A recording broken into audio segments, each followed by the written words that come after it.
Hello my dear beautiful bastards and welcome back to Planet Coaster. During the previous videos we built a park dedicated to Tentaclar, Devourer of Souls, and since we received powers of terraforming I decided to start a new park. A park that will include a monument of endless power. This process was yet again streamed, and the overall execution of my idea was heavily influenced by your suggestions. We began by sculpting the ground in the middle of the park. The idea was to create a hand that would hold a butt. After a couple of failed attempts we came to the conclusion that making an open hand facing the sky and then a butt on it would be the best way to go about it. I sculpted the hand by simultaneously looking at my own, so it wasn't that difficult creating a believable version of it. After all, I do have relatively normal hands. They're big but normal. The thumb, however, was being a little bitch. I simply couldn't form a nice looking thumb no matter how many times I tried. Either my own thumb looks deformed or some sort of sorcery is needed to make it look decent, but in the end I decided to make it rotten. Why?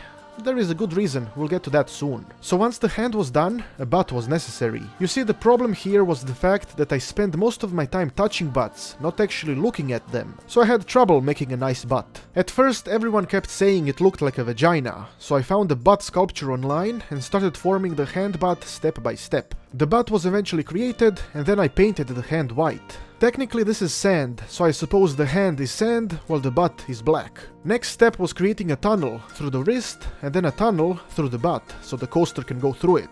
The problem was the fact that I couldn't get the coaster to go through the hole properly, but then I found something that changed my life.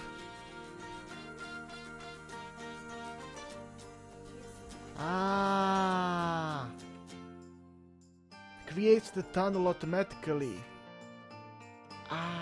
After finding about the auto tunnel, I loaded a save and added a coaster on the platform on the side. The coaster itself would climb up and then go down into the butt and out the back of the hand, then around the fingers, and then it would end. After building the enter and exit paths that go all the way down from the ground, I added a hill in between them where I would place a nice little addition to the park so the visitors can have something to look at while they're climbing the stairs. This hill has a Tentaclar statue surrounded by a bunch of bushes and rocks. A Planet Coaster sign is in front, and there's also a skull on the back side that is spreading a lot of smoke out of its eyes. Adding this effect greatly excited me, even though it was relatively simple. Aligning the smoke things was a bit tricky because it was within the skull, so selecting it bugged out a few times. I must admit the camera is still being a bitch from time to time, hopefully that will get fixed soon. I added a couple of toilets and stores before the climb and a bunch of lights. The lights within the tunnel are spooky skull lights, while the ones outside are normal. The final thing that I almost forgot to place were water lubricants on the butt entrance. These are extremely necessary to make the coaster travel safe and smooth.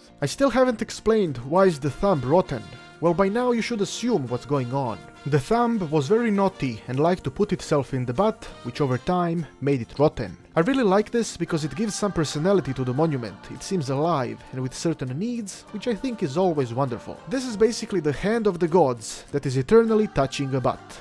Any coaster visitor who goes through the butt is considered to be touched by the gods. This park is by no means finished, so make sure to show your support by clicking all of the things around the video, visiting my stream, and tell your family how great this monument is. I have been Petard, your glorious lord, and may the blessings of Petardia eternally touch your butt.